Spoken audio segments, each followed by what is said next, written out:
Kuasa hukum Bupati terpilih Kabupaten Minahasa Utara Ifdal Kasim menyambut baik putusan Mahkamah Konstitusi yang tidak menerima seluruh permohonan yang tidak memenuhi ketentuan ambang batas selisih suara yang diatur dalam pasal 158 Undang-Undang Pilkada.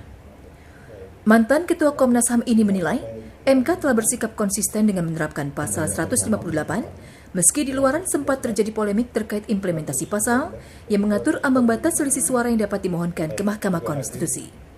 Ia meyakini penerapan pasal 158 Undang-Undang Pilkada ini nantinya akan memperkuat sistem politik Indonesia ke arah demokrasi yang lebih baik. Ya, saya kira satu keputusan yang sangat beralasan secara hukum ya, karena MK konsisten dengan pasal 158 dan dengan alasan yang juga cukup kuat secara konstitusional. Nah, karena itu menurut saya apa yang diputuskan oleh MK ini merupakan satu bentuk dari dalam istilah sosiologi hukum sebagai rekayasa sosial untuk mengarahkan sistem politik kita lebih demokratis. Permohonan sengketa hasil Pilkada Kabupaten Minahasa Utara diajukan oleh pasangan calon Bupati nomor urut 3, Sompi Singal, Peggy Adeline Michael, yang mendalilkan telah terjadi pelanggaran dalam proses pemungutan suara di Kabupaten Minahasa Utara. Namun sebelum memasuki tahap pemeriksaan pokok perkara, Mahkamah memutuskan tidak dapat menerima permohonan karena tidak memenuhi ambang batas selisih suara yang diatur dalam pasal 158 Undang-Undang Pilkada.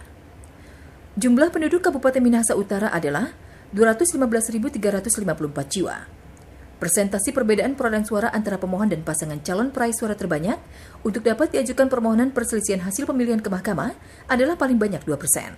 Perolehan suara pemohon adalah 47.887 suara, sedangkan perolehan suara pihak terkait adalah 51.030 suara. Berdasarkan data tersebut, maka batas maksimal perbedaan perolehan suara antara pemohon dengan pihak terkait adalah 2% dikali 51.030 sama dengan 1.021 suara. Adapun perbedaan perolehan suara antara pemohon dan pihak terkait adalah 51.030 suara dikurang 47.887 suara sama dengan 3,143% atau 6,16%, sehingga perbedaan perolehan suara melebihi dari batas maksimal. Putusan yang sama juga dijatuhkan atas sengketa hasil Pilkada Kabupaten Pegunungan Bintang, Kabupaten Merauke, Kota Ternate, Kabupaten Musirawas, Kabupaten Kerom, dan Kabupaten Sumeneb. Hana Juliet, Agus Marna, MKTV News melaporkan.